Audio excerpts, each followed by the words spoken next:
It's not just strategy. An edge in day trading thrives or dies by the trader behind it. Welcome to Trading Ascension, where the information guides you along the personal and spiritual growth journey toward profitable day trading. I'm Jason E., and in each episode, you'll discover practical self-development tools and transformative mindset practices to break through emotional blocks, mental noise, and self-sabotaging habits, so your mindset can finally support your edge. This show is for growth-minded day traders who want result-focused trading psychology and personal growth tools to sharpen their edge and decrease their emotional swings. In today's episode, the topic is exploring the common backwards approach to day trading, which can become the reason a day trader starts sinking on their trade journey. And when I say sinking, that looks like not improving week over week, maybe riding an emotional roller coaster in which there are extreme highs and extreme lows, just this wild pendulum of emotions. And sometimes that spectrum of emotions is in one single trading session, right? I've experienced that. It's crazy. And so a backwards approach isn't the only reason for those things, but having a backwards approach in trading, it will likely always lead to those negative experiences.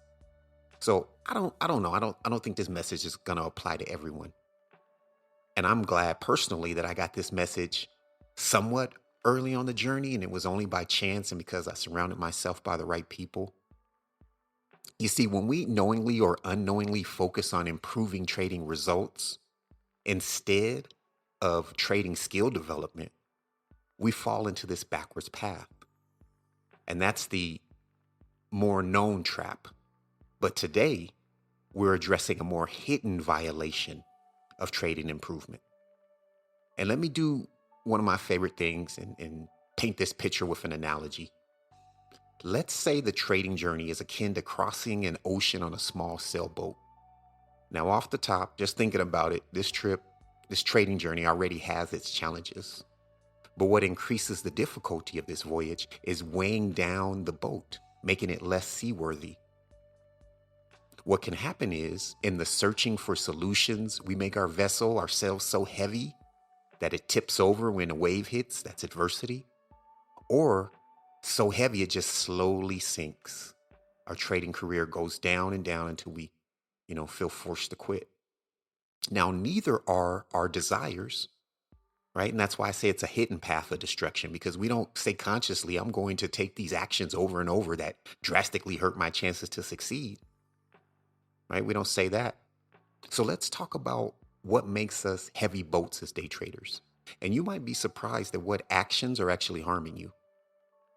This episode is for the day trader who has been on the path of information gorging. And I think these are some of the most dedicated traders, right? Because I was that trader. And in an effort to get better faster, we're taking in information from numerous sources, numerous categories at a steady high pace. Now, as a standalone statement, a desire to learn more about trading isn't bad. But the issue arises because at this stage on the journey, these traders don't have a filter that can help them determine what information is helpful and what is harmful.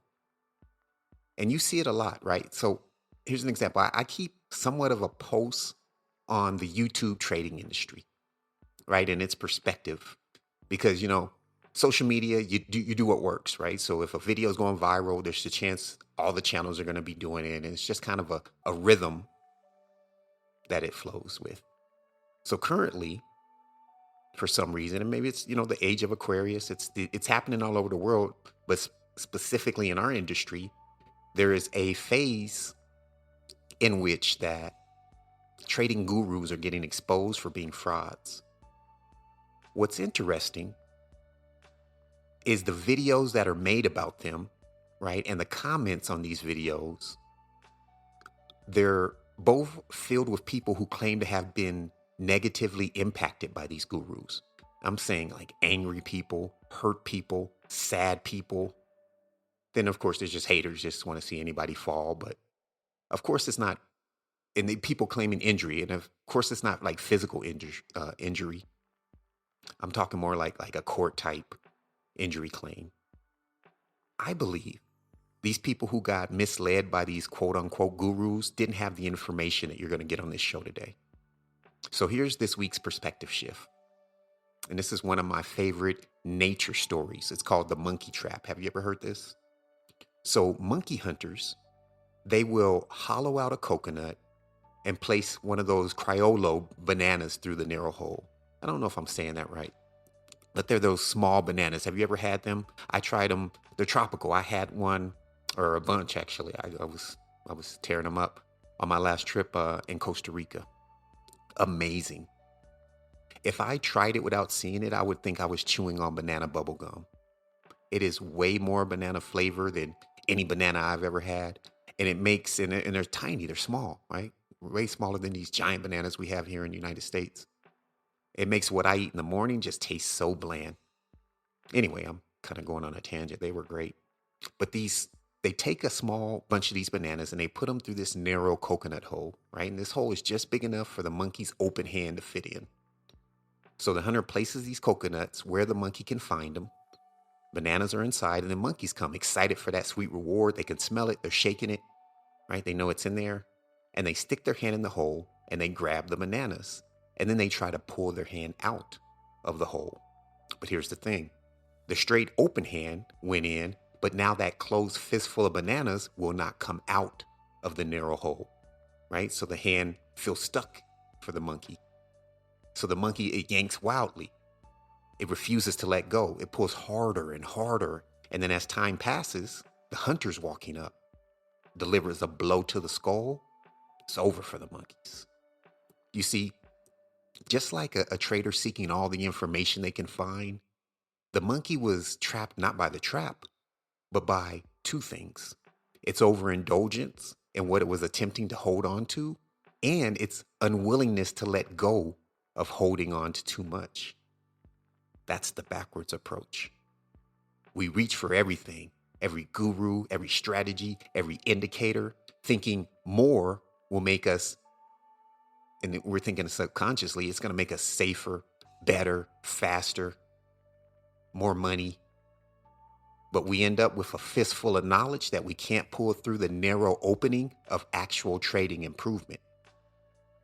In life, we seek to add onto ourselves, and few people ever find the righteous path of decreasing to improve yourself because they understand that the perfection is what was buried under the programming of the world.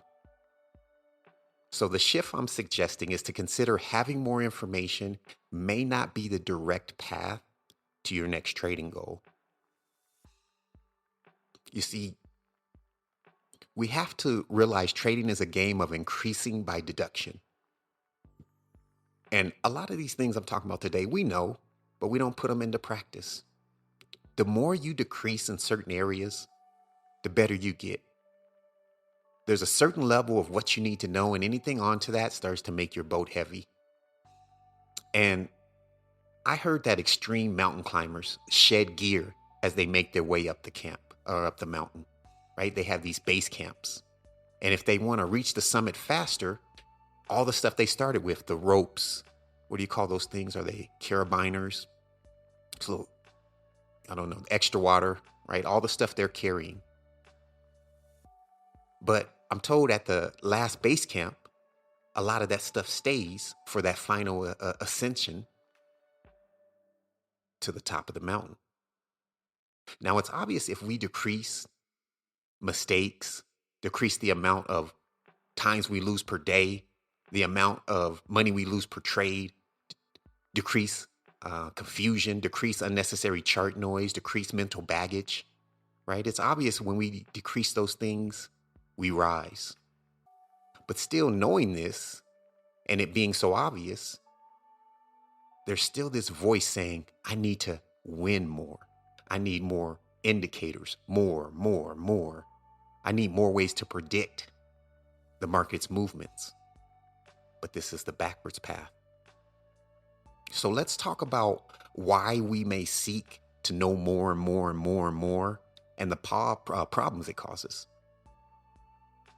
One of the main reasons people seek more information, I think, is to avoid feeling stupid, right? It's an ego thing. Most of my life, maybe it was the same for you. We're told that the people are better than us because they know more. When the truth is, how you apply what you know is more important.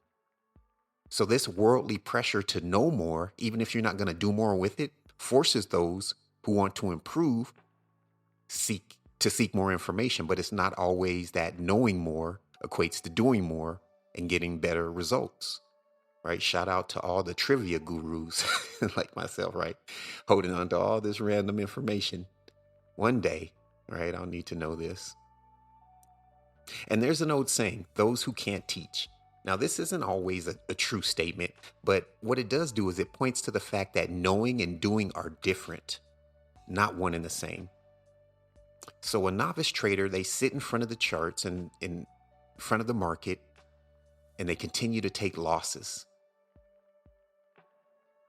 And through these losses, a thought hits, and it says in their mind, there's something I don't know that is causing these avoidable losses. When the truth just might be there's something they're doing that's causing the avoidable losses. This is where we should decrease, not add. Some trading systems, right, like the success generator system, or like, not before I had that, I should say. When I started, I was like building a junk car in the garage. I had parts from everywhere. And maybe you've done this as well, right? Have you ever tried to piece into your day trading something that you learned from another trader and you put it into your practice, even though that trader has a completely different trading style? And you didn't do it because your system needed it. It was just because almost like a FOMO, like, wow, I need that, right? I need to be like him or her. I need to get that indicator, right? Or that seemed easy. Maybe I should trade like that, right? And on and on and on. And then it becomes like this trading gumbo that you got, where your system is just pieced together. And once gumbo is made, it's hard to pick out the individual ingredients. I used to eat at this gumbo place called Louisiana Gumbo. It's not around anymore. Oh man, my favorite gumbo was this gumbo with this Anadoli sausage. But I had a pork allergy. And I don't know how I worked around it, but I believe there was sometimes I could not get it in there because I think it was pre-made. But if I couldn't do that, if I tried to pick the sausage out of the gumbo, right, it wouldn't have worked because it's in there, it's broken into small pieces. The essence or the fluid is in there, right? So it's influenced the whole thing. So when you add parts from another system, you taint the whole system that you have because it's one, right? That's why we call it a system. There's a way to add and tweak your system in a way that's productive and not just putting together junk parts, right? And this is even worse. You can get caught in the middle ground, right? I had times where I was adding things on, like, oh, this other trader said, enter this way. But then I had my strategy, and then I got caught in that middle ground. Half my actions, half new actions, inconsistent input. And of course, inconsistent input creates inconsistent data, junk data. It's nothing you can do with junk data as a trader. That's why input, a plan, consistency is so important. So here's a good way to know when to stop gaining information and how to know how to swap parts out of your system. And this is just general information, right? You might be a little more, a little less than the foundation I'm talking about here. But if you have way more parts, you may be sinking your boat, right? So you might want to consider that. So if you're a day trader, you need to focus on a systematic approach to your craft. And there's three like overarching parts, and it's almost like a sport, right? Because in sports, you have these three major parts. If you look at it from this perspective, you have and it's the same in trading. So these three major parts, you have your pre-game routine, you have your in-game, right? What you do during the game, and then you have your post-game structure. So a system once created, what it does is it saves the amount of decisions that you have to make in the moment. So daily, this is saving mental capital. It's helping you avoid mental fatigue. And I believe there's a stage where you're not wanting to create a written plan. Like it can be a block. I remember busting through this and thinking like, oh my God, why don't I want to just write this down? And it's a early stage of self-sabotage, to be honest. And you might think, I should just be in the flow, trade intuitively. But while that's happening, mostly subconsciously, there's a fear of being wrong, and it's taken over. And it's saying, don't write that plan, because if there's no clear right or wrong, you can never be wrong. If there's no accountability, you can never feel the pain of being held accountable. Right? Now, I'm not saying that those are terrible concepts, because there's a lot of folks that think like that, right? I don't set goals because I don't want to disappoint myself, all that whole thing. And even here in United States, there are cities here where the leaders or the politicians think like this. So they're like, you know what? We can lower crime by removing the laws. Making what is wrong not a crime on paper means less crime, right? Now that's wild to me, but whatever. I'm just saying that this is an approach that is proven to not positively serve your day trading career. Now, everyone's different, right? So this is a blanket statement.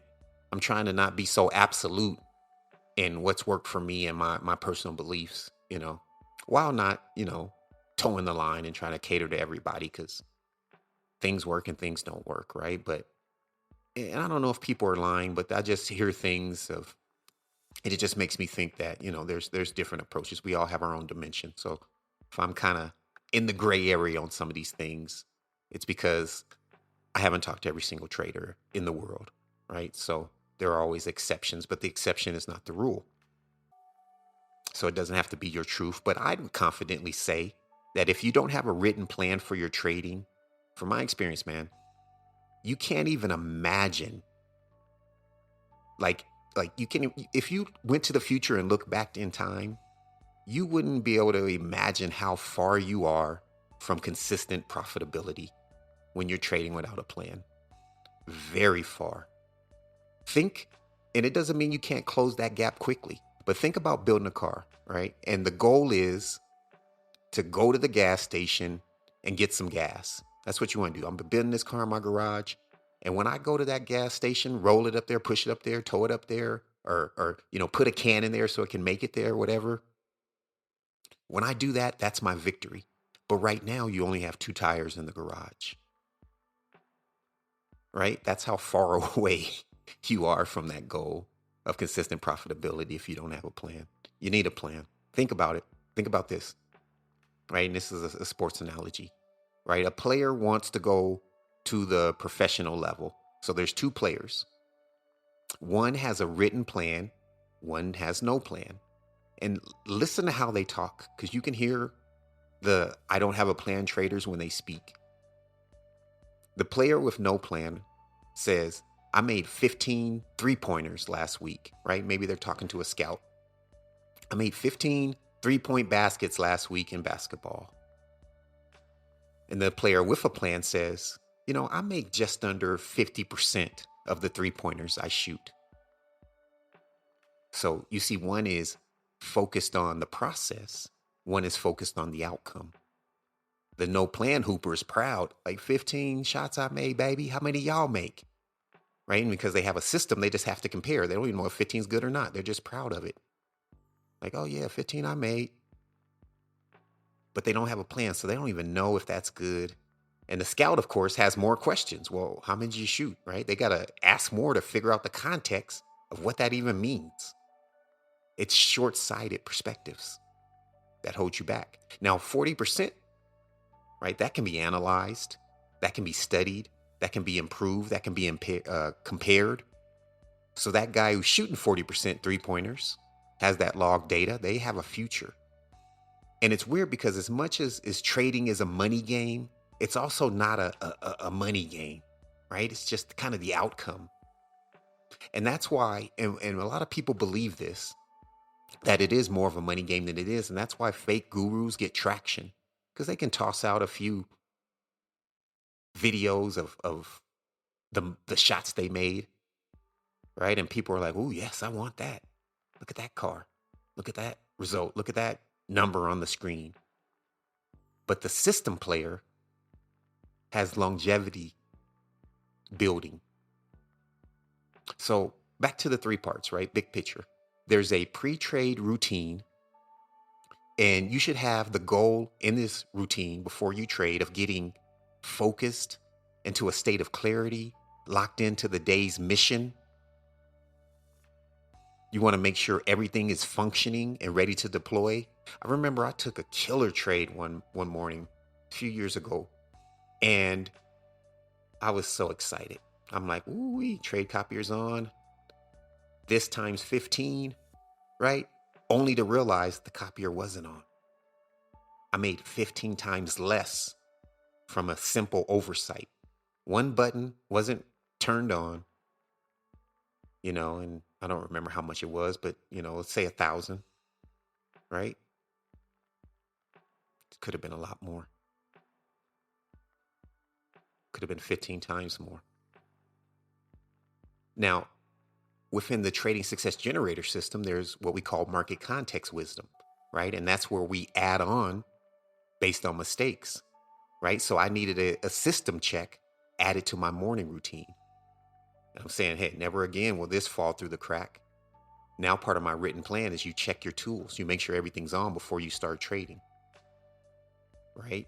And then after trading, you should have the goal of briefly analyzing your performance and ensuring that you have captured the data needed for later review, right? And when it comes to like psycho-cybernetics, and I've learned this from coaching at collegiate, high school, at just different levels, is that there's a value in immediate feedback, right? Because it's immediate, right? You can actually apply it in your mind to where it's needed, and then capturing that data so you can, review it later once the emotions have decreased. And both are important, right? Immediate feedback and the ability to look back, they both have value, right? So your post-trading routine should have those aspects. Depending on what you do with your life outside of the charts, you may need some transition related actions. And it's been a season since we talked about, the morning routine, post-trading routine. But that info's in the show history if you need it. Hopefully the title leads you to that. Try to do a decent job of just titles that lead you to the information that you're looking for. Didn't always do that, but even went back and changed some titles so you know exactly where to find what you're looking for. But this season, we've mostly focused on a trading plan. And I want to state that again, right? Because there's the pre-trade, the after-trade, but the plan while you're trading. And it's a written method for entering the trade, how to manage the trade while you're in the market.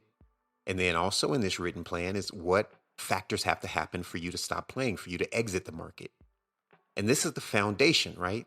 And it's an important foundation because trading psychology is a science. Therefore, it must be applied to an actual object. And your written trading system is that object. It's what makes you eligible to have these high-level psychology conversations that we have here in the Trading Ascension community without having a system, without having experience running that system. Like, none of this stuff makes sense. None of this information you can apply. I would just be a guy talking. Now, when you take that plan into the market, it's going to provide the opportunity to collect data on the experience that you have with your plan, implementing it in the market. And again, that's what we call market context, right? Like I gave an example above earlier. And that's what helps you make these nuance improvements. And you can only make them from experience. It was either last week or the week before I talked about the ancients calling this gnosis, a special knowledge that is earned and cannot be given to you because it comes from experience and a deep understanding of the action you took and the results that came from those actions. Now listen, because this is a trap that I want you to be aware of. Outside of market context, when you have the setup of these three parts, right? A pre-trade routine, a trading plan, and a post-trading routine, you don't need to keep adding information. What you truly need to do is make sure that it's a well-oiled machine with those parts. Now, at times, maybe something's not working. You do need to swap a part. But here's the difference in random knowledge seeking versus part upgrading. Part upgrading is data based. And honestly, I get it, right? Just because it's happened so much, but I truly don't understand strategy switching. Mark Douglas told us about it. Paula T. Webb, who worked with Mark Douglas on a lot of his content, who we've had on the show, some of my most popular shows, because she's so amazing in delivering the information about what to avoid and what to do. But what is the thought of, I need to start over, right? Because strategy switching is starting over. There is a certain amount of just, it's still trading that you take with you. But without a large amount of data, what drives the need, the want to change, the desire to change? You might want to explore that. And if you know, hit me up, right? I'd be curious to understand. When you go outside of the 3-part day trading setup, pre-trade routine, right? Trading routine and post-trading routine. When you go outside of that, you actually could start going backwards because you're getting heavy. You're getting your boat heavy. I see a lot online of traders obsessed with predicting market moves, but not locking in on the moves that relate to their entry strategy. And it sounds like to me that it's like looking at a 7-day weather forecast instead of a daily forecast when your goal is to understand if you need an umbrella or not when you leave the house. But again, we're in a culture of the more you know, the better you are. But that's not always true. Traders might spend the morning listening to a bunch of sentiment reports, right? The market's going to be up today. News, right? News says the market's going to be going down today. But they're going to get in the market and they're going to trade in both directions. So why do you care what direction the market is going in, right? If you aren't going to trade with that bias? Might be extra information. Like, my kids are rarely going to leave the house with a jacket, but still they might say, what's the temperature today? Why? You're not going to get a jacket. It's extra information. So you have to ask yourself, what's extra in your trading right now? There are live streamers with thousands of people watching daily, and they aren't sharing their trading details. So that's thousands of people watching with hundreds of different strategies. And now, don't get me wrong, right? Because one of the pillars of why we built Trading Ascension is the alone piece, right? And needing community. But are you learning the wrong things from watching a stream while you're trading? Now, I watch streams when I'm done trading. When I'm trading, I'm locked in. I'm just making it important, right? I'm trying to eliminate distractions. And distractions can fool us and be like, oh, I need a distraction. I need this and that while I'm doing this. When the truth is, we can't multitask. Human brain doesn't work that way. The best we can do is switch back and forth between tasks at a rapid pace, giving us the illusion that we're multitasking. Do what you want, but you can't look for the answers to your path without focusing on your path. But it's your life, your results. And if what you're watching doesn't even relate, it could possibly be extra. Again, not judging this. I watch streams. My point is, the information we take in such a unfiltered and massive variety can morph into information and change into information that actually is directed, deliberate, and guided towards our personal goals and results. It's just like you're drinking 5 bottles of something anyway.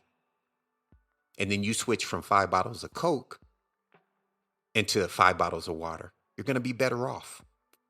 Maybe find a stream with someone who's trading like you, someone who's teaching the market that you like. So I've overtalked that point. Let's move on. So far, we've taken out the, what's the best way to put this? I want to just sum up this section here. Like, there's a feeling that we're lacking and that we need more. But we could benefit from less, cutting some things out. Because factors like FOMO, that looks cool. I want to do that. The need to feel smart, right? Which the world is impressing upon us. The need to feel better than others, right? Could be a factor. And all of this may be causing us to keep adding more and more to our mind and to our trading system and to our charts, right? You've seen those crazy charts with things all over, but maybe it's too much. If you change your mindset to efficiency, you naturally start to cut the fat, right? This creates the better input, which yields better output, the better data, and better data creates faster change. So, few steps, right? Step one, you want to get a solid written foundation in all the areas we talked about.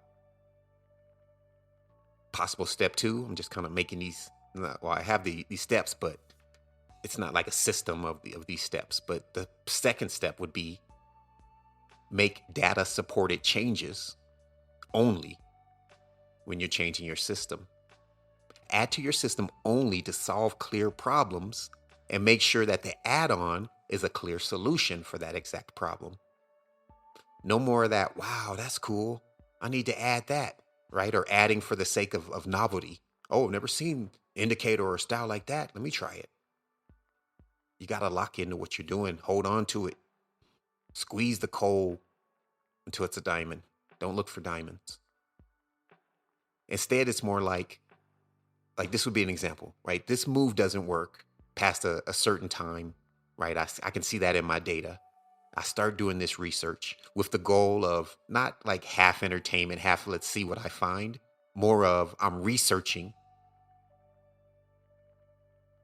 And by focusing my attention, when I hear a trader say something like, oh, I got this volume indicator because my strategy only works with this amount of liquidity at certain times. I'm like, oh, wait, that sounds similar to what I'm experiencing. Then I could see obviously that I might need that tool, right? That indicator or whatever solution he's talking about. And then I can test it out, right? I can just not just throw it in. I can test it out in my system and see if it solves that specific challenge based on data. Drop the expectations that you're taking into the market. This is another way to kind of lighten yourself. Focus on your execution, right? And you can do that with a pre-trading checklist. I'm only entering on my ideal setups based on this checklist, right? I got 3 things I'm looking for. Check, check, check. All right, I can enter this trade. And bringing yourself into that now of execution, because when you bring that baggage into the market, those future projections, they create filters that alter the way you see the market. The main accomplishment of decreasing and removing things from your mind and your actions is that you're creating a new filter. A filter that better sees what reality is and can align that with your personal goals. You've all heard the saying that there's beginner's luck, right? And it is a thing. And then when you think about it, you add more information and that luck of a beginner goes away. Maybe that's a sign that at times we need to do less. I want you to analyze your trading business and your life this week and compare it to the version of you that you imagine yourself being once you reach your personal success. And that version of you, what are they not doing that you're doing right now? Start eliminating it. Excuse me. If we see the mind as like this garden, right? And you start to remove the weeds and the plants that you didn't plant,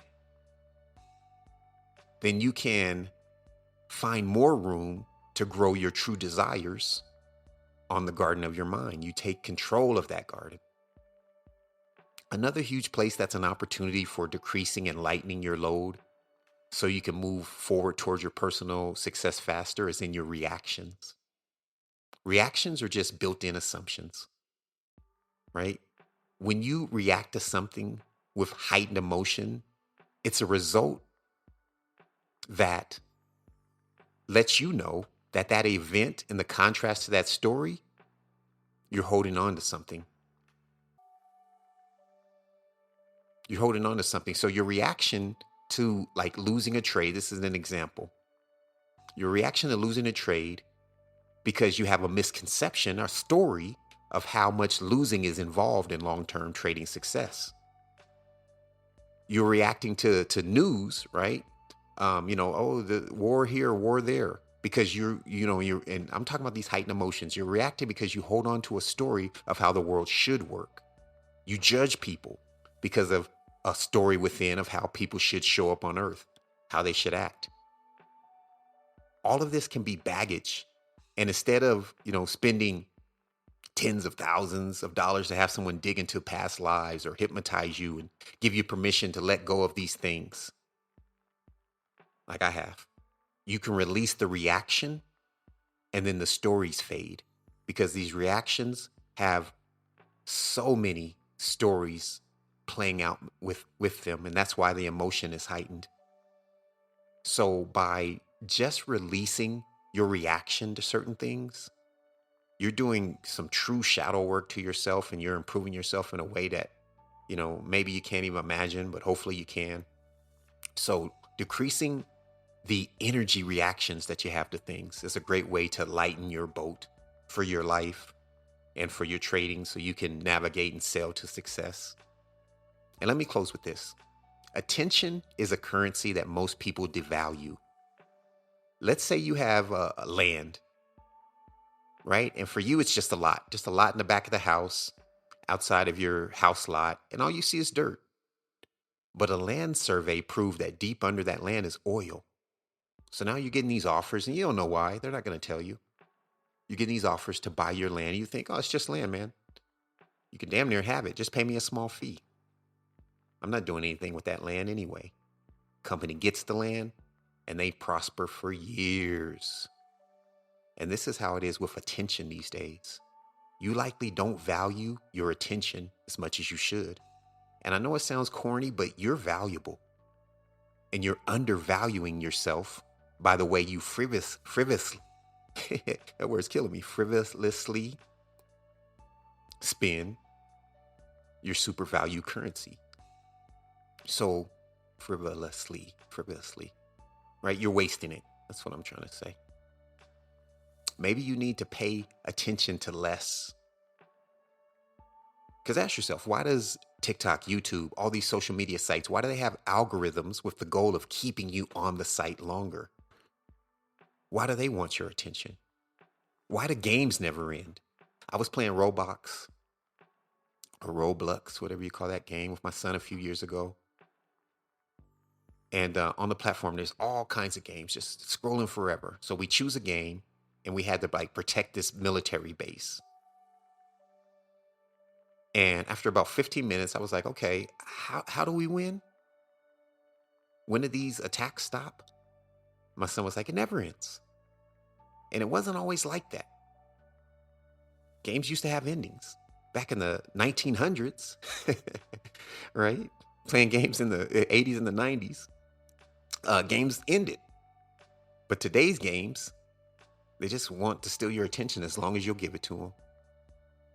So today's games are breaking our goal orientation and our desire to accomplish things. Side note, I heard someone talking about subscriptions, right? Everything's a subscription. They want you paying forever. You can't even just buy stuff. You got to subscribe to it forever. But anyway, my point is the fact that everyone wants your attention means it has value, right? Decrease what you give your attention to, and I can promise you'll improve your experience in life. And you may not think you want a better experience. You may think you want the money, the cars, the things like that. But you do, man. I'm telling you. I'm saving y'all thousands of dollars and hell of time with this information today. Because I'm not saying go monk mode. I'm saying be more deliberate with your attention.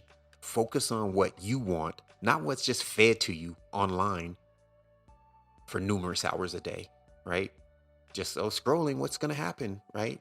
We'll see what the world gives me, see what life gives me.